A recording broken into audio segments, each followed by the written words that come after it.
morning, pals.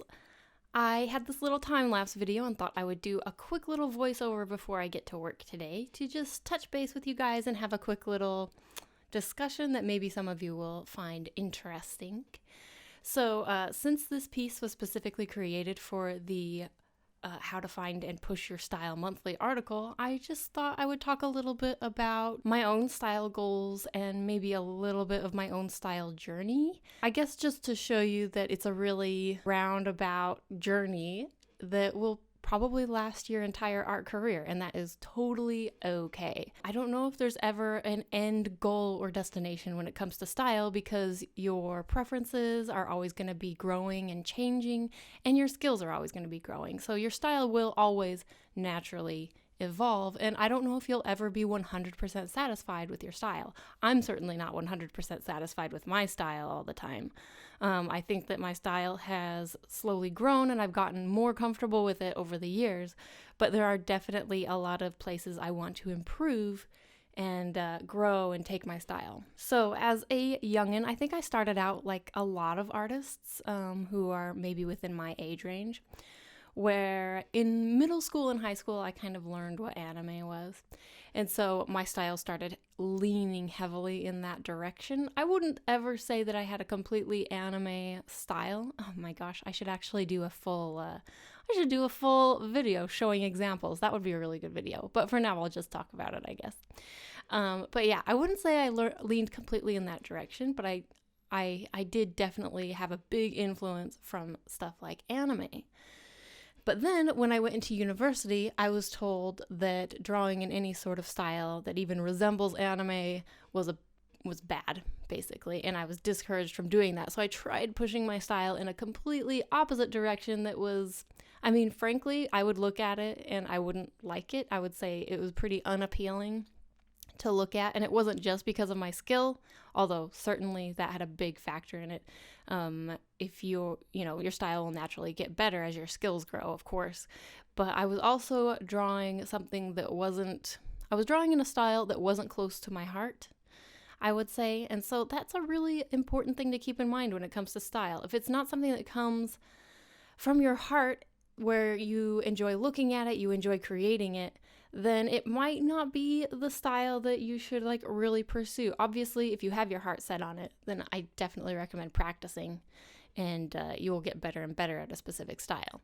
But I think that doing something that you love and that's close to your heart is a big factor when it comes to how pleasing it comes out in the end. Artwork comes from within, so it makes a lot of sense to me. But anyway, so I got really burnt out after university. Some of you have heard this from when I've talked about it on stream before. I got really burnt out from university, and I pretty much stopped drawing altogether. I had a job within the game industry as a visual effects artist, and other than painting textures every once in a while, I didn't really have any need professionally to be drawing characters. So for 2 years I didn't draw much at all, and I never really got very good at digital art. Even in university, when I had started doing a little bit of digital art, I was never comfortable with it. And so it wasn't until I took a trip to Italy and I saw a bunch of the beautiful old artwork there, of course. I was really inspired by that. But what really, really inspired me was picking up Alessandro Barbucci's comic books. And his style is, it's very European style, but it definitely has those undertones of anime. I feel like a lot of European comics can have undertones of that. Definitely, it seems like they're inspired a little bit by anime, but in their own way. They reinterpret it, as you should. I feel like the kids who started drawing anime in high school and they just never stopped drawing anime, those are the kids that grew up to be, adults who are freaking amazing artists because they just kept doing what they loved. And it makes me wish that I had never stopped. But, we all have different journeys and there's no changing the past. So here we are. But anyway, I got really inspired by that. And it really kicked into gear the idea for me that, you know what?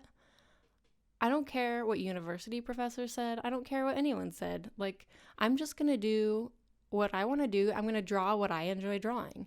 And really, like, almost immediately when I came back and started drawing, I feel like I leveled up. Like, my skills leveled up. Of course, if I look back at the artwork that I did back then, this was how many years ago? Like 5 years ago? 5 or 6 years ago. If I look back at that artwork, it's kind of cringy. Like, I think like, wow, whoa, that's not how a foot is shaped. But it's okay, because in comparison to what I was doing before, I had like leveled up my skills and improved a lot just from sitting down, looking at artwork that I loved, how it looked. I was looking specifically at Barbucci's, and just sitting down and embracing that part of myself that I'm drawn to, and following those examples.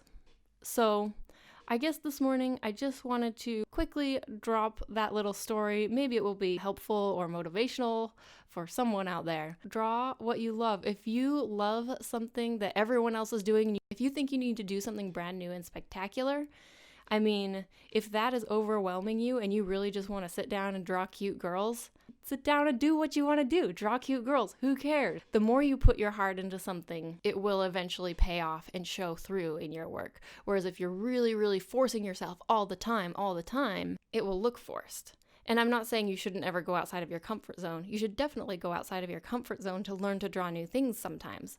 But I think it's also extremely important to come back to what you really love and enjoy doing. So that's my little motivational morning pep talk for you. Draw what you love. Have a good rest of your day, guys. I will be back on Friday for a Twitch stream starting at, I think the new start time for the Twitch streams are going to be 8 p.m. Going in between. It was 7:30, then I switched it to 8:30. I think I'm just going to go in the middle. 8 p.m. Central Europe time is when I'm going to do my Twitch streams from now on for the foreseeable future. And I hope to see you there. We can talk about style. That'll be fun. We can talk about art journeys and style and anything else that comes to mind. All right. Have a wonderful Thursday, you guys, and talk to you later. Bye.